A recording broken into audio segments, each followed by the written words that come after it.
లోకంలో క్రైస్తవేతరులు క్రీస్తు అంటే అసహించుకునేవాళ్ళు, క్రైస్తవ్యం అంటే మింగుడు పడిన వాళ్ళు, లేదా క్రీస్తును కానీ క్రీస్తును అంగీకరించిన వారిని కానీ వ్యతిరేకించేవాళ్ళు క్రైస్తవేతరులు, ముఖ్యంగా క్రీస్తు విరోధులు మాట్లాడుతున్నటువంటి అనేకమైన మాటలు మనం వింటున్నాము.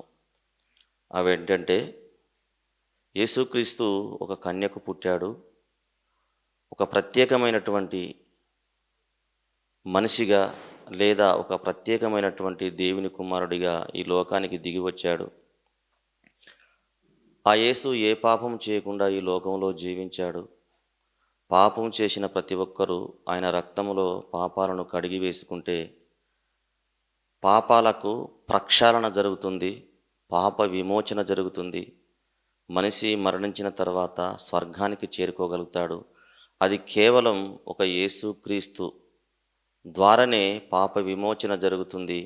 ఆయన ఒక కన్యకు పుట్టినటువంటి మహాపురుషుడు, దేవుని మనసిరిగినటువంటి దైవకుమారుడు అని మనం చెప్పగానే మనము ఎంతోమందిని చూస్తున్నాము.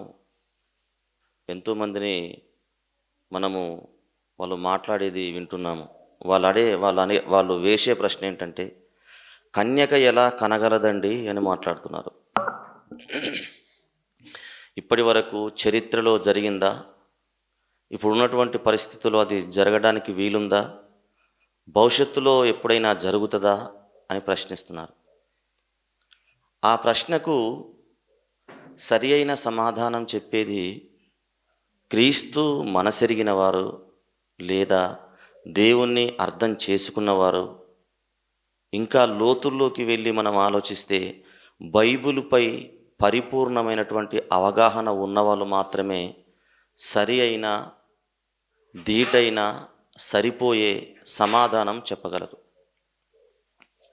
బైబిలుపై పట్టు లేకుండా, దివ్య గ్రంథాన్ని సరిగా అర్థం చేసుకోకుండా కేవలం సంఘానికి వెళుతున్నాము, వస్తున్నాము, క్రీస్తు అంటే ఎవరో తెలియని, దేవుడంటే ఎవరో అర్థం కాని క్రైస్తవులకు ఇలాంటి ప్రశ్నలకు సమాధానం చెప్పాలి అంటే చాలా కష్టంతో కూడుకున్న పని.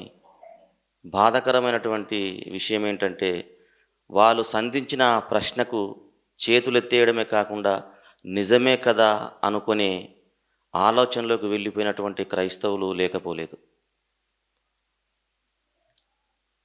ఈ ఆలోచన నాకు రావడానికి గల కారణం ఏంటంటే, చీటూరు నుండి సొలొమోన్ పాస్టర్ నాకు ఫోన్ చేసి, అన్నయ్య, క్రీస్తు కన్యకి ఎలా పుడతారని కొంతమంది ఇక్కడ విమర్శిస్తున్నారు, దానికి సంబంధించినటువంటి పాఠమే మీరు ప్రిపేర్ అయ్యి అలాంటి ఆలోచన, అనుమానం, ప్రశ్న ఉన్న వాళ్ళందరికీ సరి అయిన సమాధానం చెప్పాలి అన్నప్పుడు నేను దానికి సంబంధించిన అన్ని రెఫరెన్స్లు కూడా రాసుకున్నానండి. కానీ అక్కడ ఆ యొక్క పాఠాన్ని చెప్పలేకపోయాను. ఎందుకంటే అక్కడి వారు ఇక్కడ ఈసారి వద్దులే అని చెప్పడం వల్ల అక్కడ ఈ పాఠానికి సంబంధించినటువంటి మ్యాటర్ చెప్పలేకపోయాను. నిజమే కదా, ఇది చక్కటి వివరణతో కూడుకున్నటువంటి పాఠమని మీ అందరికీ తెలియజెప్పాలని నేను ఆశపడుతున్నాను. అలాగే చాలామంది గొడవలు, ప్రశ్నలు, ప్రత్యుత్తరాలు మనం చూస్తూ ఉన్నాము. కన్యక కనడం ఏంటండి? హైందవ సహోదరులు కొంతమంది అదే పనిగా క్రైస్తవంపై విషం చిమ్ముతున్నటువంటి చాలామంది వాళ్ళు, లోకంలో ఎవరికి లేనటువంటి కన్యక ఏ పురుషుడు కానీ ఏ స్త్రీ కానీ తల్లిదండ్రుల ద్వారానే వస్తారు కదా. అలాంటిది పురుషుని ప్రమేయం లేకుండా, పురుషుని యొక్క సహకారం లేకుండా స్త్రీ ఎలాగో ఒక కన్యక ఎలా కనగలదు అని ప్రశ్నిస్తున్నారు. వాస్తవానికి ఆలోచిస్తే క్రీస్తుకు పూర్వం అలా జరిగిన సంఘటనలు లేవు. క్రీస్తు శకం తర్వాత కూడా అలా జరిగినటువంటి సంఘటనలు లేవు. నిజమేనని నమ్మక తప్పదండి దేవుని బిడ్డలారా. ఒకసారి ఆ సందర్భాన్ని మనం చూసుకున్నట్లయితే యెషయా గ్రంథం ఇంతకుముందు చదివినటువంటి మాటనే 7వ అధ్యాయము 14వ వచనం. కాబట్టి ప్రభు తానే ఒక సూచన మీకు చూపును, ఆలకించుడి. కన్యక గర్భవతి అయి కుమారుని కనును, అతనికి ఇమ్మానియేలు పేరని పెట్టుదురు. ఇదిగో ప్రభువే ఒక సూచన చూపుతున్నాడంట. ఏంటా సూచన అంటే, ఏం చెబుతున్నాడట ప్రభు? ఒక సూచన చెబుతున్నాడు. ఏంటా సూచన అంటే, కన్యక గర్భవతి అయి కుమారుని కనును, అతనికి ఇమ్మానియేలు అని పేరు పెట్టబడును. ఇది యెషయా గ్రంథంలో యెషయా గారి ద్వారా దేవుడు ప్రపంచానికి క్రీస్తు పుట్టకముందే, కన్యక అయిన మరియ గర్భంలో నుండి ఈ లోకానికి రాకముందే దేవుడు యెషయా ద్వారా చక్కటి మాటను వ్రాయించాడు. ఏంటంటే, కన్యక గర్భవతి అయి కుమారుని కనును. ఇది సూచన. ఆయననే ప్రజలందరినీ రక్షించేవాడు, ఆయన్నే ప్రపంచ పాప విమోచకుడు అని చెబుతాడు. యెషయా గ్రంథం 6వ అధ్యాయంలో ఆయన గురించి మాట్లాడుతూ, యెషయా గ్రంథం 6వ అధ్యాయము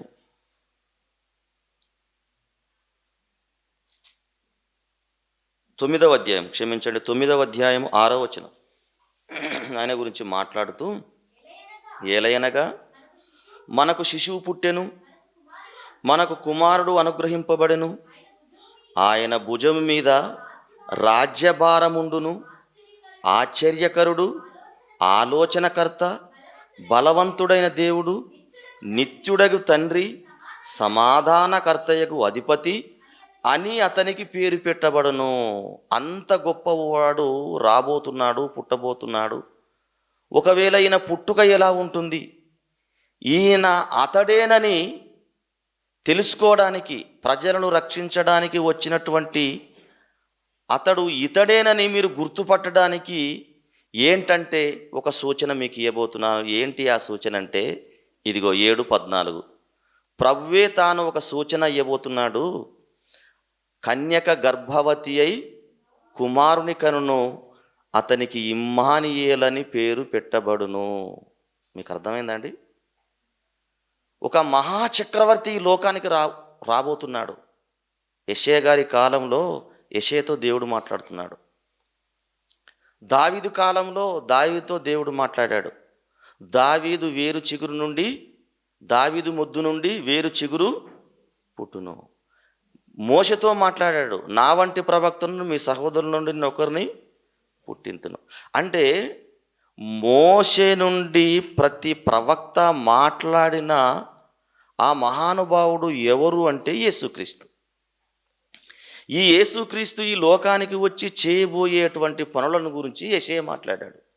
ఏమని మాట్లాడాడంటే, మనకు శిశువు పుట్టెను, కుమారుడు అనుగ్రహింపబడెను, ఆయన ఎంత గొప్పవాడు అంటే ఆయన భుజం మీద ఈ లోక రాజ్యభారముండును, ఆశ్చర్యకరుడు, ఆలోచనకర్త, బలవంతుడైనటువంటి దేవుడు, నిత్యుడగ తండ్రి, సమాధానకర్తయగు అధిపతి అని అతనికి పేరు పెట్టబడును.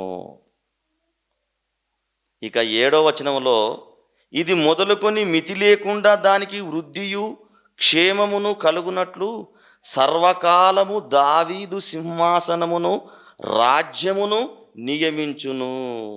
న్యాయము వలనను నీతి వలనను రాజ్యమును స్థిరపరచుటకు అతడు సింహాసనాసీనుడై రాజ్య పరిపాలన చేయును. ఇలాంటి గొప్ప మహానుభావుడు పుట్టబోతున్నాడు. మనుషులకు దేవునికి మధ్యవర్తిగా ఉండబోతున్నాడు. కొంతమందికే దేవుడుగా ఉన్నటువంటి ఆ దేవుణ్ణి అందరికీ దేవుడుగా తెలియజెప్పబోతున్నాడు. ఆయన ఈ లోకంలో ఒక రాజ్యాన్ని స్థాపించబోతున్నాడు. రాజ్యాధికారిగా ఆయన ఉండబోతున్నాడు. ఆయన ఆలోచనకర్త, గొప్ప మేధావి. అలాంటి పురుషుడు ఇక ఎప్పుడు కూడా పుట్టడు. ఇది మీకు ఆనవాలి అని చెప్పేసి ఒక సూచన. అలాంటి గొప్పవాడు ఈ లోకంలో వచ్చాడు మీరు గుర్తుపట్టడానికి ఒక సూచన. మోషే మాట్లాడినటువంటి అతడు ఎవరు? దావీదు మాట్లాడినటువంటి అతడు ఎవరు? యెషయా మాట్లాడినటువంటి అతడు ఎవరు? ఆయన ఎలా పుడతాడు? ఆయన వచ్చాడని తెలుసుకోవడానికి సూచన ఏంటి? ఆ సూచనను మనం అందరం గుర్తించడానికి ఒక సూచన పెట్టాడు. ఎవరు? యెషయా. యెషయా గ్రంథం 7వ అధ్యాయం 14వ వచనం. ఇప్పుడు మీరు చూడండి, మీకు అర్థమైపోతుంది. 7వ అధ్యాయము. కాబట్టి ప్రభువు తానే యొక్క సూచన మీకు చూపును, ఆలకించుడు. ఒక సూచన, ఆయన ఇలా పుడతాడు, ఇలా పుట్టినవాడే ఈ ప్రవక్తలందరూ చెప్పినటువంటి గొప్పవాడు, ఆ గొప్పవాడు ఇలాంటి సూచన కలిగి పుడతాడు అని చెబుతుంది. ఏమని? కన్యక గర్భవతి అయి కుమారుని కని అతనికి ఇమ్మానుయేలను పేరు పెట్టబడును. ఇది సూచన. ఆ మహానుభావుడు ఎలా పుడతాడు, పుట్టినవాడు ఎలాంటి సూచనగా పుడతాడు అంటే, కన్యక గర్భవతి అయి కుమారుని కంటుంది, అతనికి ఇమ్మానుయేలను పేరు పెడతారు. ఇమ్మానుయేలను పేరుకు అర్థము దేవుడు మనకు తోడయున్నాడు, యేసుక్రీస్తు అతనికి పేరు పెట్టండి అని చెప్పాడు. అంటే ప్రత్యేకంగా ఆయన కన్యక గర్భంలోనే పుడితేనే ప్రపంచ మానవాళి ఇదిగో ప్రవక్తలు చెప్పినటువంటి మహానుభావుడు ఇతడే అని గుర్తించుటకు సూచనగా పుట్టాడు. ఒక ప్రత్యేకమైనటువంటి వ్యక్తిగా, ఒక ప్రత్యేకమైనటువంటి వ్యక్తిగా అతను పుట్టాలి. ఒక ప్రత్యేకమైనటువంటి వ్యక్తిగా అతను పుట్టాలి. మరికొందరు ఏమంటున్నారంటే, ఏమండి, తల్లిదండ్రుల ధర్మము, తల్లిదండ్రుల కలయిక పాపము గనుక ఆ పాపముతో యేసుక్రీస్తు పుట్టకూడదు అని ప్రత్యేకంగా కన్యక గర్భంలో పుట్టాడని మాట్లాడుతున్నారు. అది చాలా తప్పండి. అది కూడా తప్పు. ఎందుకంటే భార్యాభర్తల ధర్మం అనేది పాపము కాదు. లోకంలో ఉన్నటువంటి కొంతమంది క్రైస్తవులు మాట్లాడుతున్నారు, బైబిల్పై పూర్తి అవగాహన లేనటువంటి వాళ్ళు ఏమంటున్నారంటే, యేసుక్రీస్తు కన్యక గర్భంలో నుండే ఎందుకు వచ్చాడో తెలుసా? తల్లిదండ్రులు చేసే ఆ పాపం ద్వారా పుట్టకూడదు అని ప్రత్యేకంగా దేవుడు కన్యక గర్భవతిగా ఉండాలని కన్యక ద్వారా దేవుడు పంపించిండు ఈ లోకానికి అంటున్నారు. అది చాలా చాలా చాలా తప్పు. ఎందుకంటే దేవుడు మీరు ఫలించుడి, అభివృద్ధి చెందుడి, విస్తరించుడి, భూమిని నిండించండి అంటే దేవుడే ఆశీర్వదించాడు. 1 కొరింథీయులకు రాసిన పత్రిక 7వ అధ్యాయంలో మనం వింటాము, భార్య భర్తకును, భర్త భార్యకును వారి వారి ధర్మములు జడుపుడి. అంటే ఇది ఆశీర్వాదమే కానీ, దేవుడు పెట్టినటువంటి నిబంధననే కానీ, దేవుడు భార్యాభర్తలకు చెప్పినటువంటి ఆ క్రమాన్ని, దాన్ని పాపము అనడానికి వీలు లేదు. ఏది పాపం అంటే క్రమము కానిది అక్రమము పాపము. మరి అలాగనుకున్నప్పుడు యేసుక్రీస్తు ప్రత్యేకంగా తల్లిదండ్రుల ధర్మం ద్వారా రాకుండా ఒక కన్యక గర్భంలో ఎందుకు పుట్టాలి? ఎందుకు పుట్టాలంటే అది పాపమని ఇలా పుట్టించలేదు దేవుడు. ఒక ప్రత్యేకత, సూచన. కామన్గా అందరిలాగానే తల్లిదండ్రుల గర్భంలో నుండి పుట్టిస్తే ఈయననే యేసుక్రీస్తుని ఎలా గుర్తుపడతారు జనాలు? ఉదాహరణకు నేను కూడా తల్లిదండ్రుల ధర్మం ద్వారానే పుట్టాను. మీరందరూ కూడా తల్లిదండ్రుల ధర్మంలోనే పుట్టారు. మన పిల్లలందరూ కూడా దేవుడిచ్చినటువంటి ఆయా ధర్మాల ప్రకారంగానే పుట్టారు. కామన్గా యేసుక్రీస్తు కూడా తల్లిదండ్రుల ధర్మం ద్వారానే వచ్చేస్తే ఆయనకు ప్రత్యేకత ఏంటి, సూచన ఏంటి? 800 కోట్ల మంది ఈ లోకంలో జీవిస్తున్నారు కదా, మరి ఈయననే యేసుక్రీస్తు అని గుర్తుపట్టడానికి సూచన ఏంటి, ప్రత్యేకత ఏంటి? ఆ ప్రత్యేకత ఉండడానికే, సూచనలను గుర్తించడానికే ఆ దేవాది దేవుడు యెషయా గ్రంథం 7వ అధ్యాయం 14వ వచనంలో మాట్లాడుతున్నాడు. ఇదిగో ప్రభువే మీకు ఒక సూచన చూపును. అదేంటంటే సూచన, కన్యక గర్భవతి అయి కుమారుని కంటుంది. కన్యక గర్భవతి అయి కుమారుని కంటాది కదా, ఆ కుమారుడే యేసుక్రీస్తు. ఆయననే యేసుక్రీస్తు అని మీరు గుర్తుపట్టాలి. ఆయననే ప్రపంచ పాప విమోచకుడు, పాపానికి ప్రక్షాళన కలిగించేటువంటి వ్యక్తి అతడే. దేవునికిని నరులకును మధ్యవర్తి అతడే. అతని పేరే ఇమ్మానుయేలు. ఆయన ఎలా ఉంటాడో, ఆయన సూచనలు ఏంటంటే, ఆయనకు ప్రత్యేకమైనటువంటి శైలి ఏంటి, ఆయన పుట్టుకలో ప్రత్యేకత ఏంటి, ఆయనను ఎలా గుర్తుపట్టగలము? ఆయన పుట్టుకలో ఉన్నటువంటి సూచన ఏంటంటే కన్యక గర్భవతి అయి కుమారుని కనాలి. ఇది దేవుడు పెట్టినటువంటి నిబంధన, దేవుడు చెప్పినటువంటి సత్యం. క్రీస్తు కూడా అలాగనే పుట్టాడండి. క్రీస్తు అలాగనే పుట్టాడు. మరి దగ్గరికి వచ్చాడు గబ్రియేల్ దూత. ఒకసారి ఆయన పుట్టుకొని చూద్దామండి. ఒకసారి లూకాసు వార్త మొదటి అధ్యాయం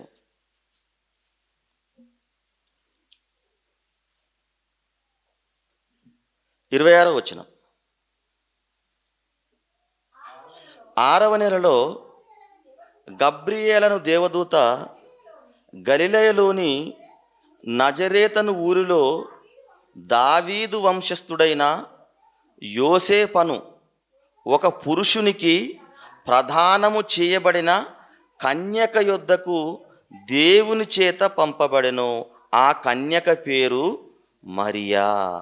అప్పటికే ప్రదానం చేయబడింది. ఎవరికి? యోసేపను. అతనికి ఈమె ప్రదానం చేయబడింది, అంటే ఎంగేజ్మెంట్ అయింది.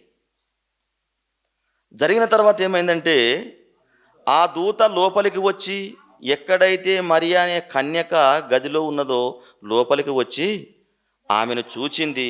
ఆ యొక్క మరియమ్మను చూచింది. దయాప్రాప్తురాలా, నీకు శుభము, ప్రభువు నీకు తోడై ఉన్నాడని చెప్పెను. ఆమె ఆ మాటకు బహుగా తొందరపడి ఈ శుభవచనమేమిటో అని ఆలోచించుకొనుచుండగా దూత మరియా, భయపడకము, దేవుని వలన నీవు కృప పొందితివి. ఇదిగో నీవు గర్భము ధరించి కుమారుని కని ఆయనకు యేసు అని పేరు పెట్టుదువు. ఆయన గొప్పవాడై సర్వోన్నతుని కుమారుడనబడును. ప్రభు అయిన దేవుడు ఆయన తండ్రి అయిన దావీదు సింహాసనమును ఆయనకిచ్చును. ఆయన యాకోబు వంశస్థులను యుగయుగములు ఏలును. ఆయన రాజ్యము అంతము లేనిదై ఉండునని ఆమెతో చెప్పెను. అలాగే గర్భం ధరించింది. గర్భం ధరించినటువంటి ఆవిడ యేసుక్రీస్తుకు జన్మనిచ్చింది. ఇది సత్యం, ఇది వాస్తవం. అయితే లోకంలో క్రీస్తు అంటే మింగుడు పడని వారు, క్రైస్తవ్యంపై విషం చిమ్మేవారు, దేవుని యొక్క మహాజ్ఞానాన్ని అర్థం చేసుకునే వారు, దేవుని గురించి పూర్తిగా వివరణ తెలియని వారు, కన్యక ఎలా గర్భం చేస్తుందండి? ఆమె అపవిత్రురాలు. ఆమె ఒక రోమన్ సైనికునితో తప్పు చేస్తే యేసుక్రీస్తు పుట్టాడు. ఆమె అక్రమం సంబంధంతో యేసుక్రీస్తు పుట్టాడు. అలాంటి యేసుక్రీస్తుని మీరెలా నమ్ముకుంటున్నారు అని ప్రశ్నించే వాళ్ళు చాలా చాలా చాలా మంది ఉన్నారండి. వాళ్ళందరికీ బైబిల్ చెబుతున్నటువంటి సమాధానం ఏంటంటే, దేవుడు చాలా గొప్పవాడు. ప్రశ్నించే వాళ్ళందరికీ నేను చెప్పే సమాధానం ఏంటంటే, నీకు తండ్రి ఉన్నాడు, తల్లి ఉన్నది. నీ తండ్రికి తండ్రి ఉన్నాడు, తల్లి ఉన్నది. అలాగా తరతరాలకు తండ్రి ఉన్నాడు. ఇలా మనం ముందుకు వెళ్ళినట్లయితే ఈ యొక్క ఉత్పత్తి, నరజాతి ఉత్పత్తి అయింది ఒక మనుషుని నుండి. నరజాతి ఉత్పత్తి అయింది ఎవరి నుండి? ఒక మనుషుని నుండి. ఆ మొదటి మనిషి ఎలా పుట్టాడు మరి? ఆలోచిద్దాం. కన్యక ద్వారా, కన్యక కనలేకపోతే తల్లిదండ్రుల ద్వారానే ప్రతి ఒక్కరు పుడితే మరి మొదటి మనిషి ఎలా పుట్టాడు? మనుషులందరూ, ఈ మానవ ఉత్పత్తి ఒకరి ద్వారానే జరిగిందండి. ఒక్కరి ద్వారానే జరిగింది. ఒకరి ద్వారానే ఈ లోకంలో ఉన్నటువంటి 800 కోట్ల మంది వచ్చారు. వీళ్ళందరికీ మూల పురుషుడు ఒకరు ఉన్నారు, ఆయననే ఆదాము.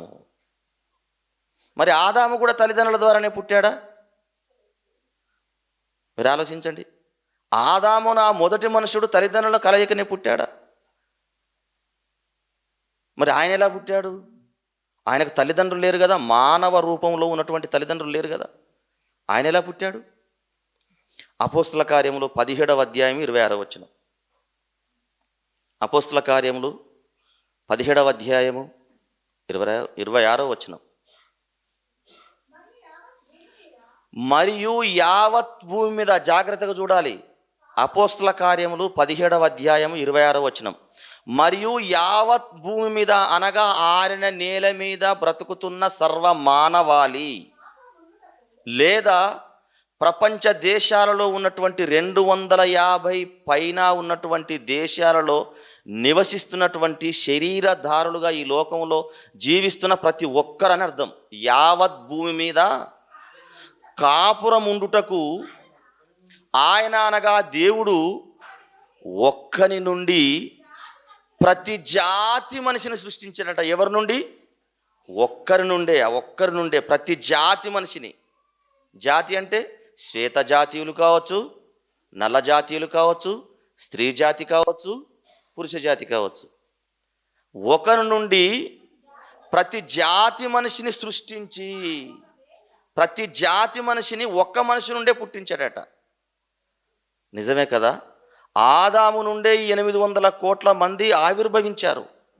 ఇంకా ఈ లోకంలో లోకాన్ని దేవుడు ఉంచినట్లయితే 1000 మంది కూడా వచ్చే అవకాశాలు, 1000 కోట్ల మంది వచ్చే అవకాశాలు కూడా ఉన్నాయి. అంటే ఇంతమందికి మూల పురుషుడు, మొదటి మానవుడు ఎవరు అంటే ఆదాము. లూకాసు వార్త 3వ అధ్యాయం చివరి వచనం. లూకాసు వార్త 3వ అధ్యాయం చివరి వచనం. కేయినాను ఎనోషుకు, ఎనోషు షేతుకు, షేతు ఆదాముకు కుమారుడు. అంటే నేను మా నాన్నకు పుట్టాను, మా నాన్న వాళ్ళ నాన్నకు పుట్టాడు, వాళ్ళ నాన్న వాళ్ళ నాన్నకు పుట్టాడు. ఇలాగా తరాలు తరాలు తరాలు తరాలు ముందుకు వెళ్ళినట్లయితే ఒక ఆయన ఉన్నాడు, ఆయననే ఆదాము. ఆయననే ఆదాము. ఈ ఆదాము ఎలా పుట్టాడు? మరి ఆదాము ఎలా పుట్టాడండి? తల్లిదండ్రుల ద్వారా వచ్చినవాడు కాదు ఆదాము. తల్లిదండ్రుల ధర్మం ద్వారా వచ్చినవాడు కాదాము. ఎలా చేశాడట? మొదటి మనిషిని ఎలా చేశాడో చూడండి దేవుడు. ఆదికాండము 2వ అధ్యాయము 7వ వచనం.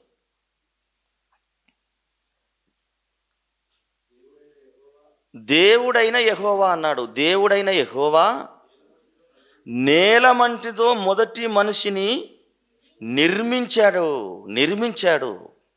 మొదటి మనిషిని ఎలా పుట్టించాడట? ఇప్పుడు ఈ మనుషులు ఎలా పుడుతున్నారు? తల్లిదండ్రుల ద్వారా పుడుతున్నారు. కానీ మొదటి మనుషుడు తల్లిదండ్రుల ద్వారా పుట్టలేదు. ఎలా పుట్టాడట? నేలమంటితో నరును నిర్మించి వాని నాసికారంధ్రములలో జీవవాయువు ఊదగా నరుడు జీవాత్మాయను. అంటే మొదటి మనిషిని పుట్టించిన విధానం ఎలా చేశాడంటే దేవుడు నేలమంటితో కాళ్ళు, చేతులు, ముక్కు, నోరు అన్నిటిని చేశాడు. వానికి జీవాన్ని, తన ఆత్మలో నుండి కొంత ఆత్మను వాని దేహంలోకి పంపించాడు. అలా పుట్టాడు మొదటి మనిషి. అంటే ఆయనకు తల్లిదండ్రులు లేరు. తల్లిదండ్రుల కలయిక వలన పుట్టలేదు ఆయన.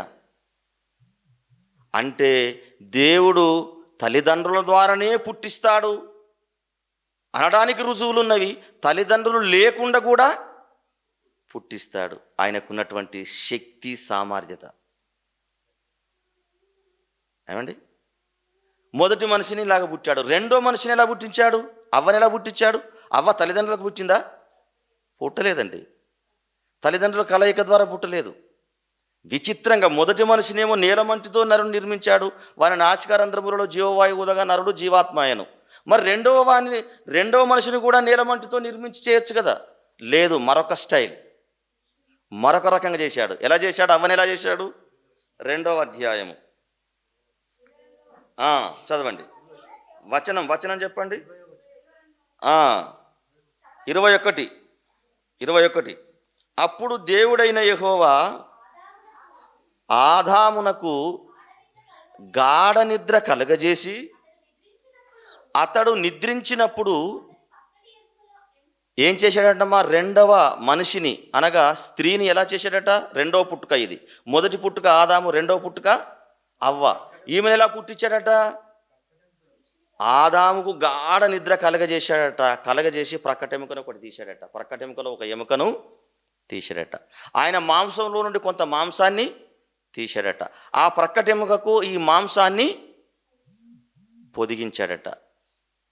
అలాగనే ఉందా?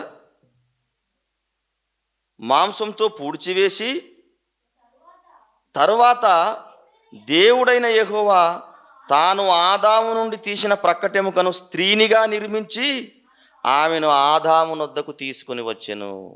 ఎముకని తీశాడు, మాంసాన్ని తీర్చాడు, పూడ్చాడు, అవ్వను లేపాడు, ఇదిగో నాయన అని ఆదాముకు అప్పగించాడు. మొదటి మనుషుని పుట్టుక మట్టిలో నుండి, రెండవ మనుషుని పుట్టుక ఎలా వచ్చేసింది? ఆదాములో నుండి వచ్చేసింది. అంటే ప్రక్కటెముక మాంసం. ఇది రెండో పుట్టుక. అంటే దేవుడు ఎలా చేస్తున్నాడు చూడండి, ఆయన పుట్టించే విధానం. మూడవ విచిత్రమైన పుట్టుక ఏంటో తెలుసా? అబ్రహాముకు శారాకు వృద్ధులైపోయారండి. అబ్రహాం శారా వృద్ధులైపోయారు. స్త్రీ ధర్మము శారాకు నిలిచిపోయేను అంటాడు. స్త్రీ ధర్మం అంటే స్త్రీలందరికీ తెలుసు. ప్రతి నెల వారి వారి ధర్మాన్ని దేవుడే అది పెట్టాడు కాబట్టి ప్రతి నెల ఉంటుంటారు వాళ్ళు. అలా ఉన్నప్పుడే పిల్లలు కనడానికి అవకాశం ఏ స్త్రీకైనా. ఇది సైన్సే కాదు, దేవుడు చెప్పినటువంటి నిజం. స్త్రీకి ఉన్నటువంటి ధర్మం ఏంటంటే ప్రతి నెల మంత్ అవుతూ ఉంటుంది. ఆ మంత్ అవుతూ ఉన్నప్పుడే స్త్రీ పిల్లలు కనే అవకాశం ఉంటుంది. ఎప్పుడైతే స్త్రీ ధర్మం నిలిచిపోతుందో, అనగా ప్రతి నెల కావలసినటువంటి ఆ ధర్మం నిలిచిపోతుందో, పిల్లలయ్యే అవకాశం లేదు, ఉండదు కూడా. ఇక శారా స్త్రీ ధర్మము నిలిచిపోయింది, కురువృద్ధులైపోయారు. ఆ టైంలో దేవుడు వచ్చేసి వచ్చే సంవత్సరానికి శారాగా ఒడిలో ఇస్సాకు ఉంటాడని చెప్పినప్పుడు ఆమె నవ్విందండి. ఏంటి, నాకు ధర్మమే నిలిచిపోయింది, స్త్రీ ధర్మమే నిలిచిపోయింది, ఈ సమయంలో దేవుడు వచ్చేసి నాకు మళ్ళీ గర్భాన్ని ఇస్తాడని మాట్లాడుతున్నాడు ఏంటి అని అనుకున్నది. ఆదికాండం మూడో మనిషిని ఎలా పుట్టిస్తున్నాడో చూడండి. ఆదికాండము 18వ అధ్యాయము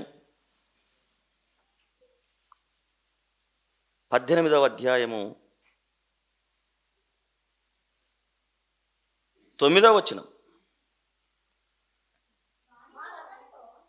వారతనితో, నీ భార్య అయిన శారా ఎక్కడనున్నదని అడగగా అతడు, ఇప్పుడు అబ్రహాం చెబుతున్నాడు, అదిగో గుడారంలోనున్నదని చెప్పెను.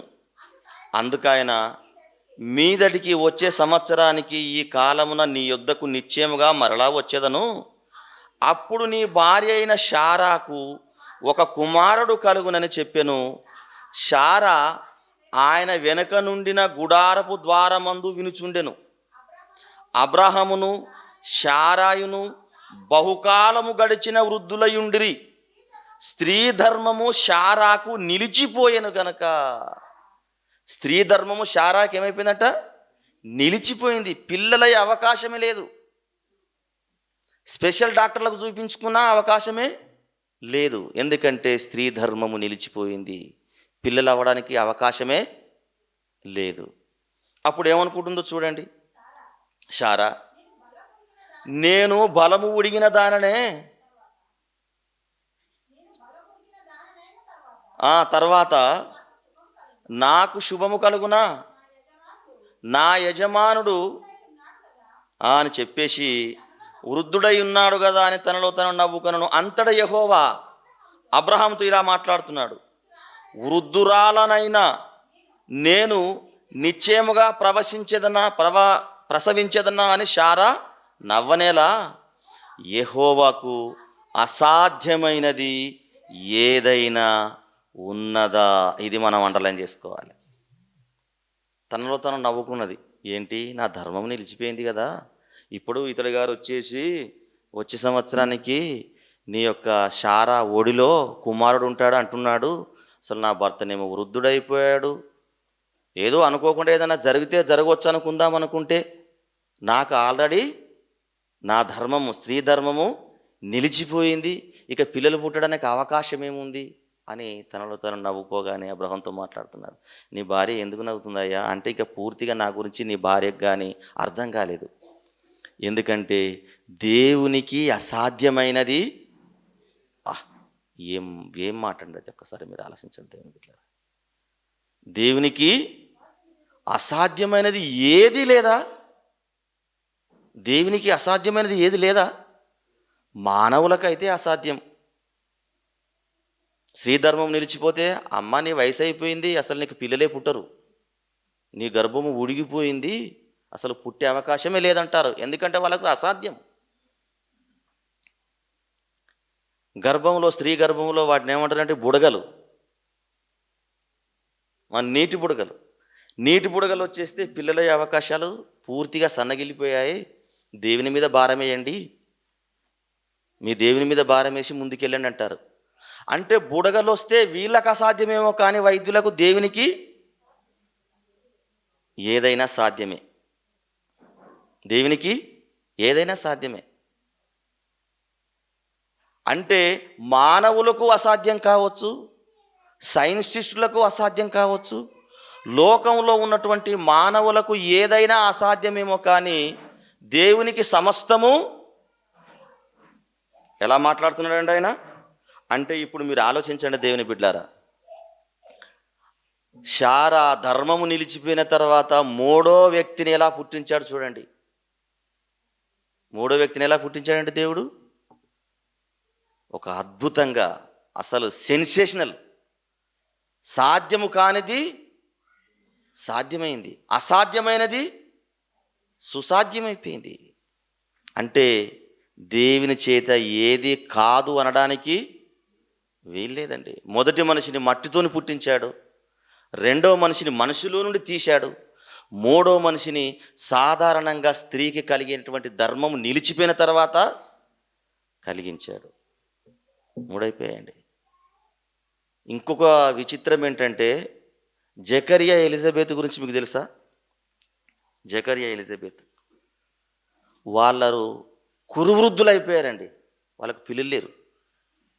కురువృద్ధులు అంటే పండు ముసలి వాళ్ళు అయిపోయారు, రాలిపోయే పరిస్థితి. వాళ్ళకు వంతు వచ్చేసింది యాజక ధర్మం చేయడానికి. యెరూషలేము మందిరంలోకి వచ్చారు, ఇద్దరు కూడా ప్రార్థన చేస్తున్నారు. చాలా మంచి వాళ్ళండి, వృద్ధాప్యం వరకు భక్తిని కాపాడుకున్న వాళ్ళు. ఒకసారి వాళ్ళని మనం చూద్దాం. లూకాసు వార్త, లూకాసు వార్త, లూకాసు వార్త మొదటి అధ్యాయము 6వ వచనం, 5 నుండి. యూదయ దేశపు రాజైన హేరోదు దినములలో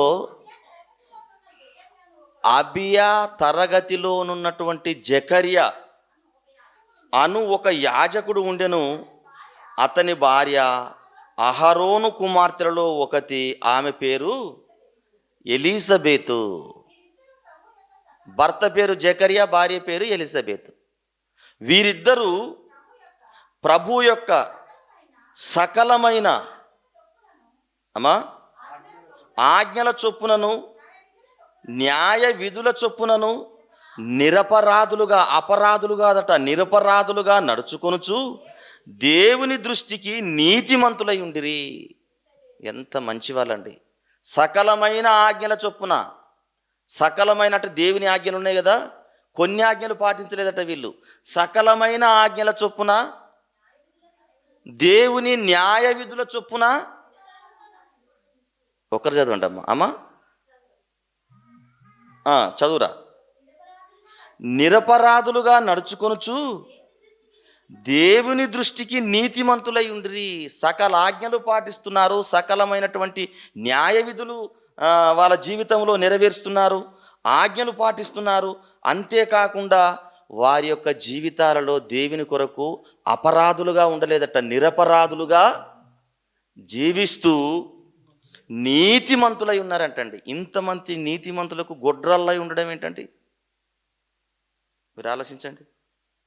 అంత భయభక్తులు, సకల ఆజ్ఞలు, ప్రతి ఒక్క నీతిని నెరవేర్చేవాళ్ళు, నిరపరాధులుగా ఉన్నటువంటి వీళ్ళ జీవితాలలో ఏం లేదంటే గర్భఫలము లేదు.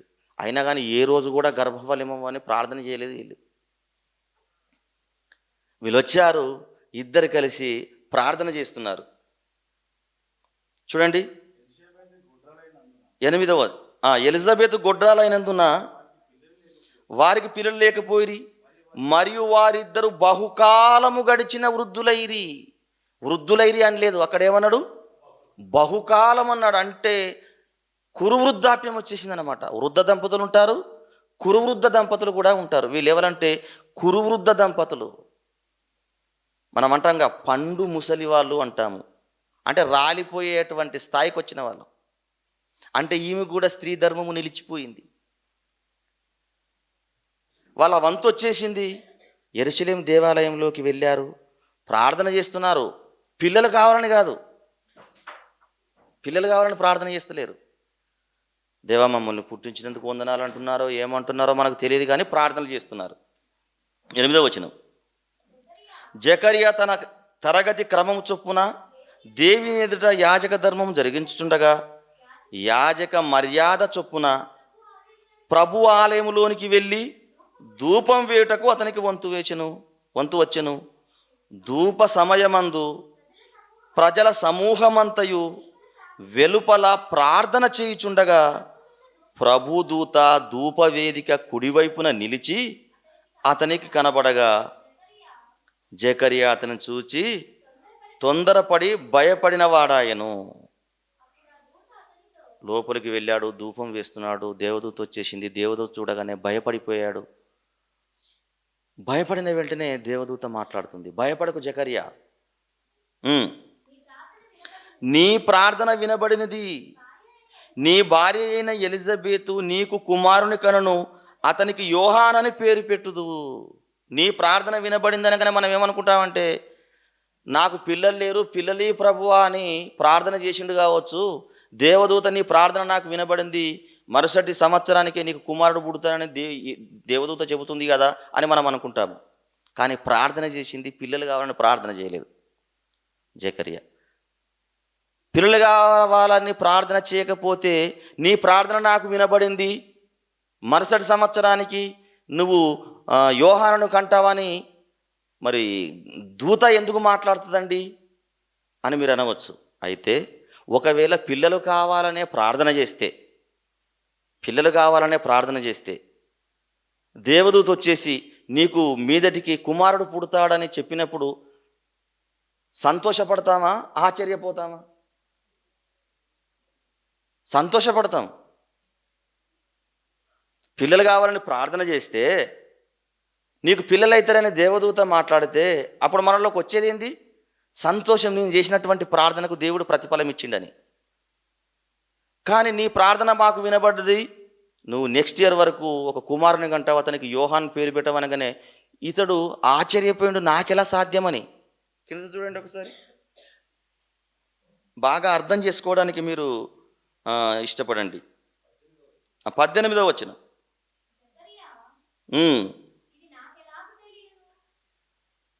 జకరియా ఇది నాకెలాగు తెలియను, నేను ముసలివాడను, నాకెలా పిల్లలు పుడతారు అంటే ఆయన నాకు కుమారుడు కావాలని ప్రార్థన చేస్తలేడు. ఎక్కడ అవక్కైపోయాడు, ఆశ్చర్యపోతున్నాడు. ఇదేంటి, మీరు బహుకాలం గడిచినటువంటి వృద్ధులం కదా, ఈ టైంలో దేవదూత వచ్చి నీకు కుమారుడు పుడతాడని మాట్లాడుతుంది, అదేలా సాధ్యము, నేను ముసలివాడను కదా. ఇలా అంటున్నాడంటే కుమారుడు కావాలని ప్రార్థన చేసినట్ట కాదండి. అనుమానం వ్యక్తం చేశాడు, ఎలా సాధ్యము అని అనుమానం వ్యక్తం చేశాడు దేవదూతతో. ఎవరు? జకరియా. అనుమానం వ్యక్తం చేశాడు కాబట్టి దేవదూత ఏమన్నాడంటే, నేను చెప్పినటువంటి మాటలు నువ్వు అనుమానం వ్యక్తం చేసావు కాబట్టి నీ కుమారుడు పుట్టేంత వరకు అసలు నువ్వు మాటలే మాట్లాడవని మాట్లాడేసింది. చూడండి, జకరియా ఇది నాకు ఎలాగూ తెలియను, నేను ముసలివాడను, నా భార్యయు బహుకాలము గడిచినదని ఆ దూతతో చెప్పగా, కుమారుడు పుడతాడని నువ్వు అంటున్నావు, నేనేమో ముసలివాడను, నా భార్య బహుకాలము గడిచినటువంటి వృద్ధురాలు, అసలు ఎలా సాధ్యము అని ఆ దూతతో చెప్పగా, దూత ఏమంటుందో చూడండి, నేను దేవుని సముఖమునందు నిలిచిన గాబ్రియేలును, నీతో మాట్లాడుటకును ఈ సువార్తమానము నీకు తెలుపుటకును పంపబడితిని, మరియు నా మాటలు వాటి కాలమందు నెరవేరును, నీవు వాటిని నమ్మలేదు గనుక ఈ సంగతులు జరుగు దినము వరకు నీవు మాటలాడక మౌనివై ఉండు అని చెప్పాను. నేను చెప్పిన మాటలు నువ్వేం చేసినావు? నమ్మలేదు. నమ్మలేదు కాబట్టి నీకు కుమారుడు పుట్టేంత వరకు నువ్వు ఎలా ఉంటావు? మౌనివై ఉంటావు. ఏమండి, పిల్లల్ని కుమారుని కన్నటువంటి తండ్రికే ఆశ్చర్యం వేసింది, నేనెట్లా పిల్లల్ని కంటాను, నేను వృద్ధుడైపోయాను, నా భార్యకు స్త్రీ ధర్మం నిలిచిపోయింది, బహుకాలం గడిచిన వృద్ధురాలైంది, ఇదేంటి ఆశ్చర్యము? అనుమానం వ్యక్తం చేశాడు. కాబట్టి దూత ఏమన్నదంటే, నీకు కుమారుడు పుట్టేదాకా అసలు నువ్వు మౌనివై ఉంటావు. ఆ క్రమం అయిపోయింది. ఇంటికి వెళ్ళారు, గర్భవతి అయిందండి. ఈ ముసలితనంలా నేను గర్భవతిగా ఉంటే లోకమంతా నన్ను చూసి నవ్వుకుంటారని 5 నెలలు కనబడకుండా వెళ్ళిపోయింది అరణ్యంలోకి. ఎవరు చూడండి క్రింద 24వ వచనం. ఆ దినములైన పిమ్మట అతని భార్య ఎలిజబెతు గర్భవతి అయి, మనుషులలో నాకుండిన అవమానం తీసివేయుటకు నన్ను కటాక్షించిన దినములలో ప్రభు ఇలాగూ చేసిననుకొని 5 నెలలు ఇతరుల కంటబడకుండెను. వెళ్ళిపోయింది, అడవిలోకి వెళ్ళిపోయిందండి బాబు. మరి అక్కడికి వెళ్తుంది. ఎలిజబెత్ అడవిలో ఉందని తెలిసిన తర్వాత, యేసుక్రీస్తు గర్భంలో పడిన తర్వాత ఆమెను దర్శించుటకు వెళ్తుంది. అంటే దేవుడు ఏం చేయగలడండి? మొదటి మనిషిని మట్టితో పుట్టించాడు, రెండో మనిషిని మనిషిలో నుండి తీయించాడు, మూడో మనిషిని స్త్రీ ధర్మం నిలిచిపోయిన తర్వాత పుట్టించాడు, నాలుగో మనిషిని కురువృద్ధాప్యం బహుకాలం గడిచినటువంటి వృద్ధులకు సైతం దేవుడు పుట్టించాడు. ఇంత జరిగిన తర్వాత వానికి అర్థమైపోవాలి ప్రశ్నించేవానికి. దేవుడు అనుకుంటే కన్యక గర్భంలో కూడా పుట్టించగలడు. దేవుడు అనుకుంటే కన్యక గర్భంలో కూడా దేవుడు పుట్టించగలడు. ఏమండి, ఈ మాటలు, ఈ బైబిల్ గ్రంథంలో ఉన్నటువంటి మాటలు ఏమండి, సాక్షాత్తు దేవదూతలు ప్రవక్తల ద్వారా మాట్లాడి రాసినటువంటి గ్రంథము. ఇదేదో ఆనవాయితీగా మనుషులు తనకు నచ్చినట్టుగా రాసినటువంటి పుస్తకం కాదు. లోకంలో ఏ పుస్తకమైనా వారి వారి ఇచ్ఛను బట్టి రాసినటువంటి పుస్తకాలే. మరికొంతమంది ఏమని ప్రశ్నిస్తున్నారంటే, మరియమ్మ యోసేపుకు ప్రదానం చేయబడిన తర్వాత వివాహం కాకముందే తెచ్చుకొని ఇంట్లో పెట్టుకున్నాడు కాబట్టి, క్షమించండి, ఆమెను తెచ్చుకొని ఇంట్లో పెట్టుకున్నాడు కాబట్టి అలా యేసుక్రీస్తు పుట్టవచ్చు అని అంటున్నారు. ఆ సందర్భం చూడండి. మత్తయి సువార్త 1వ అధ్యాయం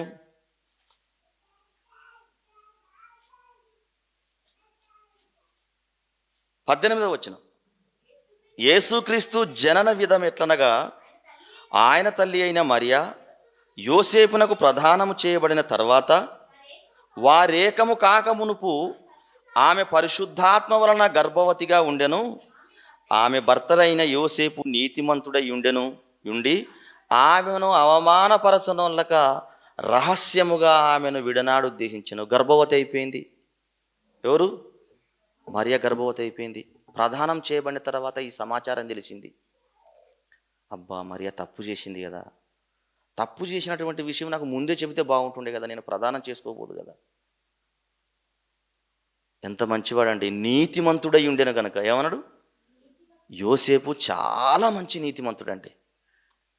ప్రదానం చేయబడిన తర్వాత మరియా గర్భవతి అని తెలిసింది. ఈయనకు అనుమానం వచ్చేసింది. అనుమానం ఏంది? నిజమే. ఏమనుకున్నాడు ఆయన? నిజమే, ఈమె అక్రమ సంబంధం పెట్టుకోవడం వలనే ఆమె గర్భవతి అయింది. అయినా ఈ విషయాన్ని నేను బయటకు చెప్పుకొని ఆమె అవమానపరచడం నాకు అవసరమా? ఏమనుకున్నాడు ఆయన? ఈ విషయం తెలిసిన తర్వాత 10 మందిలోకి పెట్టేసి పంచాయతీ పెట్టించేసి, అయ్యా, ప్రదానం చేయబడినటువంటి నాకు ఈమె ద్రోహం చేసింది, అక్రమ సంబంధం పెట్టుకున్నది, ఇప్పుడు గర్భవతిని తెలిసింది అని పంచాయతీ పెట్టించి ఆమెను అవమానపరచడం నాకు అవసరమా? రహస్యముగా వెళ్ళి ఆమెను విడిపించేసుకుంటే సరిపోతుంది అనుకున్నాడు. ఎవరు? యోసేపు. ఇప్పుడు చదవండి, ఇప్పుడు మీకు అర్థమవుతుంది. ఆమె భర్త అయిన 19వ వచనం. యోసేపు నీతిమంతుడయుండి ఆమెను అవమానపరచనొల్లక రహస్యముగా ఆమెను విడనాడ ఉద్దేశించెను. విడిచిపెట్టేయాలనుకున్నాడు. ఆమెని అవమానపరచడం ఆమెకు అవమానమే కదా. జరిగిందేదో జరిగింది, నా మేలుకే జరిగింది అనుకుంటా. ఏదో నాకు గొప్ప పేరు రావాలని 10 మందిలో ఆమెను అవమానపరచడం దేనికంటే? నీతిమంతునికి ఉండవలసినటువంటి లక్షణాలండి. ఎప్పుడైతే ఆమెను విడనాడాలనుకున్నాడో అప్పుడే ప్రత్యక్షమైందండి దేవదూత. అయ్యా, నువ్వు అనుకున్నట్టుగా ఆమె ఏదో తప్పు చేస్తే గర్భవతి కాలేదు, పరిశుద్ధాత్మ వలన ఆమె గర్భవతి అయిందని చెబుతుంది. చూడండి, చదవమ్మా.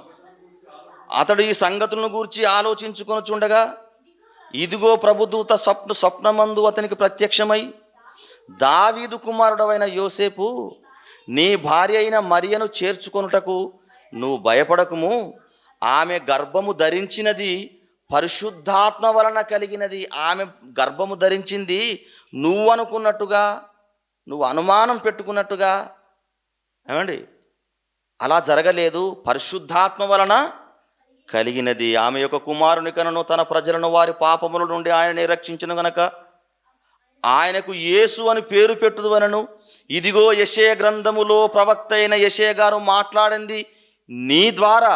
ఇదిగో నీకు ప్రదానం చేయబడినటువంటి మరియమ్మ ద్వారా నెరబోతుంది. ఏందది? ఇదిగో కన్యక గర్భవతి అయి కుమారుని కనును, ఆయనకు ఇమ్మానుయేలను పేరు పెట్టుదురు అని ప్రభువు తన ప్రవక్త ద్వారా పలికిన మాట నెరవేరునట్లు ఇదంతయు జరిగెను. ప్రభువు చెప్పాడు కదా, లేఖనం నెరవేరాలి కదా. ఆ లేఖనము ఈ మరియమ్మ ద్వారా నెరవేరబోతుంది. ఇదంతయు ఇలాగనే జరిగింది. నువ్వు అనుమానం పోవడానికి ఏ అవసరం లేదు, ఆస్కారం అని చెప్పగానే యోసేపు ఏం చేసిండు చూడండి, 24వ వచనం. యోసేపు నిద్ర మేలుకొని ప్రభుదూత తనకు ఆజ్ఞాపించిన ప్రకారము చేసి తన భార్యను చేర్చుకొని ఏం చేశాడట? తన భార్యను ఇంట్లోకి చేర్చుకున్నాడట. గర్భవతిగా ఉండగానే చేర్చుకొని ఆమె కుమారుని అనగా యేసుక్రీస్తుని కనువరకు ఆమెను ఎరుగకుండెను. ఇంట్లోకి తెచ్చిపెట్టుకున్నాడు, కానీ ఆమెతో కలవలేదు. యేసుక్రీస్తు పుట్టేంత వరకు ఆమెతో కలవలేదు. ఈలోపు ఏదైనా జరిగి ఉండవచ్చు. బైబిల్ గ్రంథంలో అలా రాయడం, మనుషులు ఏదైనా రాసుకోవచ్చు అని మాట్లాడుతున్నారు. మూర్ఖుడా, నీకు అర్థం కాలేదు. బైబిల్ నీకు అర్థం కాలేదు. ఈ బైబిల్ గ్రంథం అనేది మనుషుల యొక్క ఇచ్చ ప్రకారం అనగా ఇష్ట ప్రకారం రాసినటువంటి గ్రంథం కాదు ఇది. బైబిల్ గ్రంథము మనుషులకు ఇష్టం వచ్చినటువంటి రాసినటువంటి గ్రంథం కాదు. పేతురు రాసిన మొదటి పత్రిక, పేతురు రాసినటువంటి మొదటి పత్రిక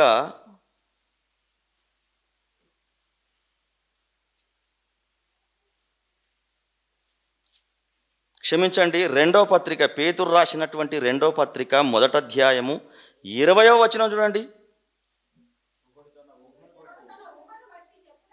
ఒకడు తన ఊహను బట్టి చెప్పుట వలన లేఖనములో ఏ ప్రవచనము పుట్టదని మొట్టమొదటగా వాడు గ్రహించుకోవాలి. ఊహను బట్టి రాసినటువంటి పుస్తకం కాదు. ఏంటది?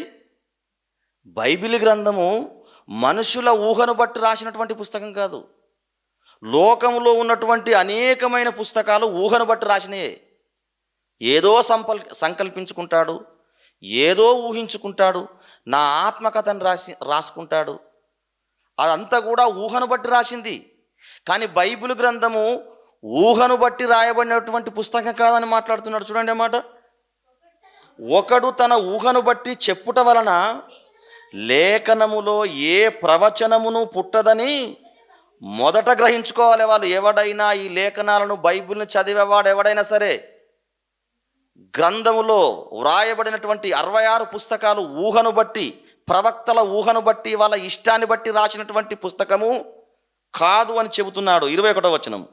ఏలయనగా ప్రవచనం వ్రాయబడినటువంటి మాటలు, ప్రవచనము ఎప్పుడును మనిషిని ఇచ్చను బట్టి కలగలేదు, మనిషిని ఇష్టాన్ని బట్టి కలగలేదు, కానీ మనుషులు పరిశుద్ధాత్మ వలన ప్రేరేపింపబడిన వారై, మనుషులు పరిశుద్ధాత్మ వలన ప్రేరేపింపబడిన వారై దేవుని మూలముగా పలికిరి. బైబిల్ గ్రంథంలో ఉన్నటువంటి మాటలు మనిషిని ఇష్ట ప్రకారంగానో లేక ఊహను బట్టి రాసినవి కావు. పరిశుద్ధాత్మ ప్రేరణ వలన దేవుని మూలముగా పలికిర్రు నాయన. ఈ గ్రంథాల్లో రాయబడినటువంటి మాటలు అబద్ధం కావు. అంటే వ్రాయబడినటువంటి మాటలు దేవుని మూలంగా, పరిశుద్ధాత్మ మూలంగా వ్రాయబడినటువంటి మాటలు. మనుషులైనా అబద్ధం ఆడతారేమో కానీ దేవుడు అబద్ధం ఆడతాడండి? నేను అబద్ధం ఆడతాను కావచ్చు, ప్రకృతి సంబంధమైనటువంటి మనిషిని కాబట్టి. మీరు అబద్ధం ఆడతారు కావచ్చు, కానీ దేవుడు అబద్ధం ఆడతాడా? ఆడడు. దేవుడు అబద్ధం ఆడతాడా? ఆ దేవుడే చెబుతున్నాడు, కన్యక గర్భవతి అయి కుమారుని కనును, అతనికి ఇమ్మానుయేలని పేరు పెట్టబడును. ఇదిగో ఆయననే ఆలోచనకర్త, ఆదరణకర్త, బలవంతుడైనటువంటి దేవుడు. ఈయననే కన్యక గర్భవతి అయి కుమారుని కన్నాడు, భార్యగా అంగీకరించి ఇంట్లోకి తెచ్చుకున్నాడు. కుమారుడు పుట్టేంత వరకు ఆమెను ఎరగకుండా జీవించాడు. ఇదండి కన్యక గర్భవతి అయి కుమారుని కన్నది. మొదటి మనుషుడు మట్టితోని పుట్టించిన దేవుడు, రెండవ మనిషిని మనుషుల నుండి తీసిన దేవుడు, మూడవ మనిషిని స్త్రీ ధర్మం నిలిచిపోయిన తర్వాత పుట్టించినటువంటి దేవుడు, నాలుగవ మనిషిని కురువృద్ధాప్యంలో పుట్టించినటువంటి దేవుడు, ఐదవ మనిషిని కన్యక గర్భంలో నుండి పుట్టించడా అండి?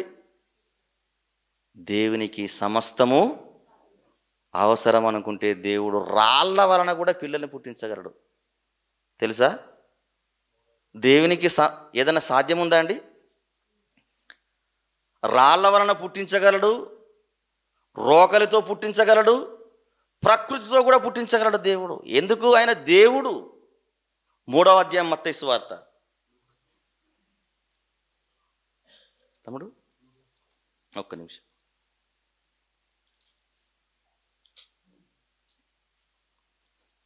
3వ అధ్యాయము మత్తయి సువార్త 8వ వచనం. అబ్రహాము మాకు తండ్రి అని మీలో మీరు చెప్పుకొని తలంచవద్దు. దేవుడు ఈ రాళ్ళ వలన అబ్రహామునకు పిల్లలను పుట్టింపగలడని మీతో చెప్పుచున్నాను అంటున్నాడండి. ఎవరు? యోహాను. దేవుడు అనుకుంటే మీరు ఏమనుకుంటున్నారయ్యా? నాకు అర్థం కావట్లేదు. దేవుడు అనుకుంటే నీలాగా నాలాగా ఆలోచించేటువంటి దేవుడు అనుకుంటున్నావా? నీకు కానటువంటి, నాకు కానటువంటి అసాధ్యమైన పనులు ఆయన కూడా అసాధ్యమైన ఉండవనుకుంటున్నారా? లేదు. దేవుడు అనుకుంటే అబ్రహాముకు ఈ రాళ్ళ వలనైనా పిల్లల్ని, రాళ్ళ వలన పుట్టించగల సామర్థ్యత ఉన్నటువంటి దేవుడు కన్యక గర్భంలో పుట్టించలేడా? అసలు కన్యక కనగలదా? కన్యక కనగలదు. ఏమండి? మరి ఏ కన్యకైనా కనగలదు. వృద్ధాప్యంలో ఉన్నటువంటి వృద్ధ స్త్రీలు కూడా కనగలరు. ఎందుకంటే ఆయన సర్వశక్తిమంతుడైన దేవుడు. సర్వశక్తిమంతుడైన దేవుడు. ఆయనకు సమస్తము సాధ్యమేనండి. సమస్తము సాధ్యమే. యెషయా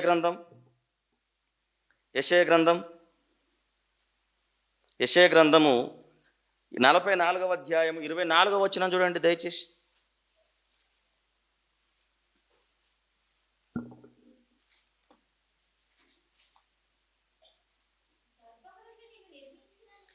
గర్భము నుండి నిన్ను నిర్మించినది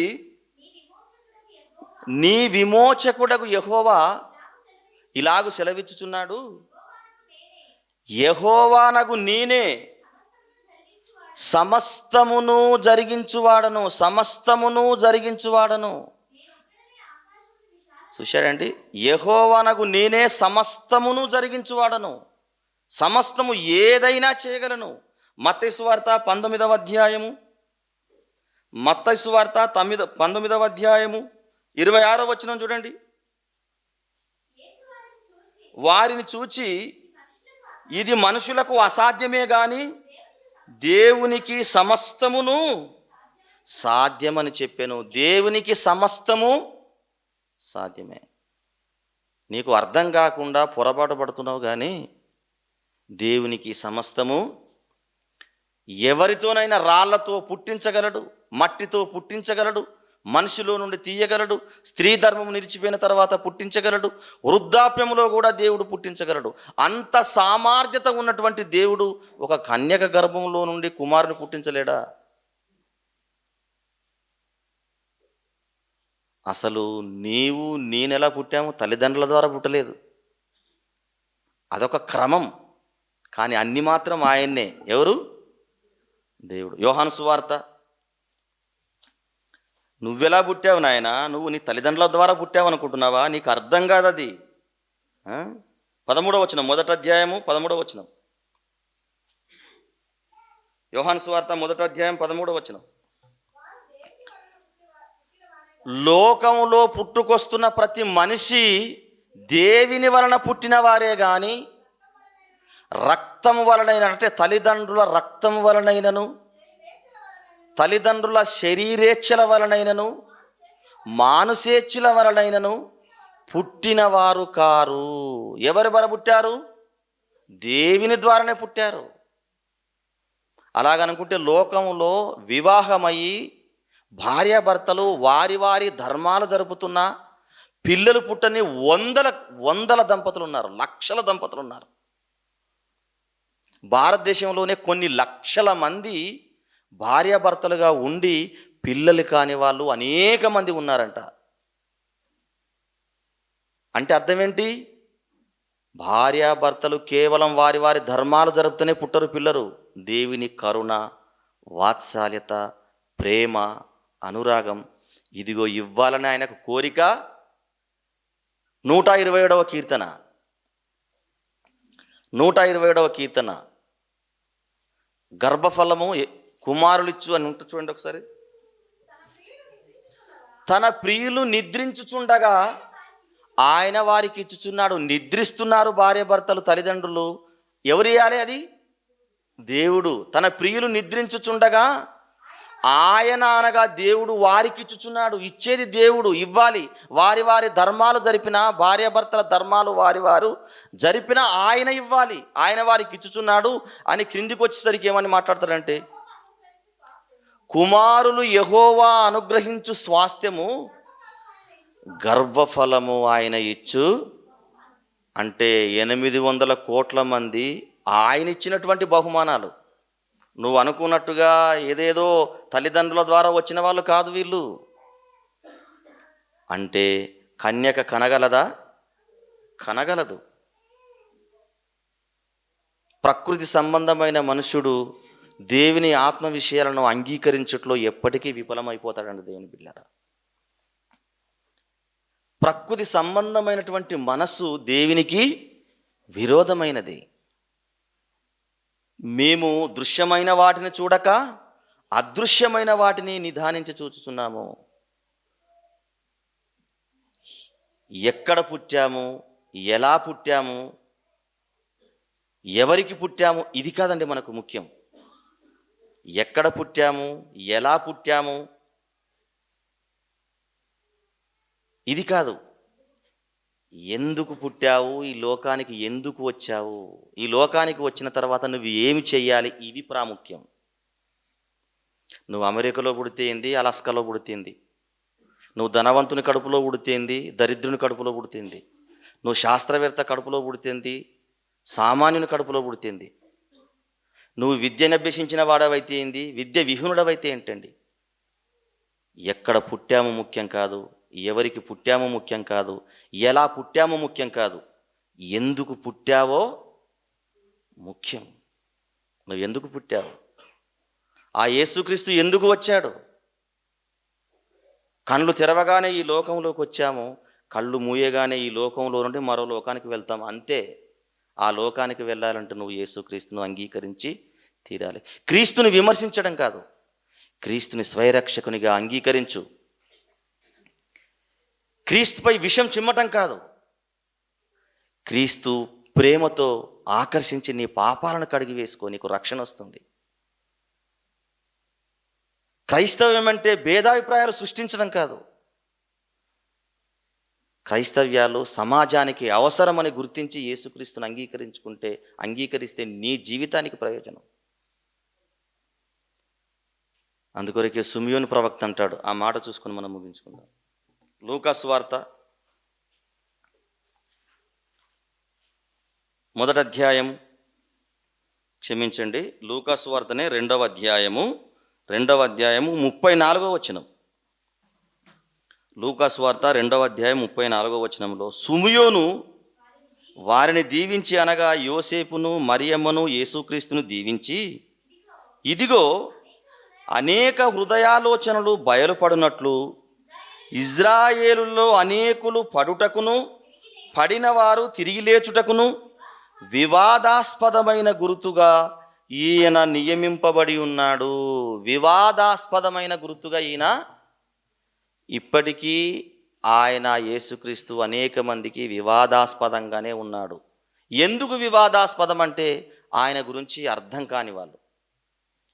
అర్థమైన వాళ్ళు, ఆయన సర్వోన్నతుడు, సృష్టిని నిర్మించినవాడు, మంచి శిల్పాకారుడు, కలిగినదేది ఆయన లేకుండా కలగలేదు.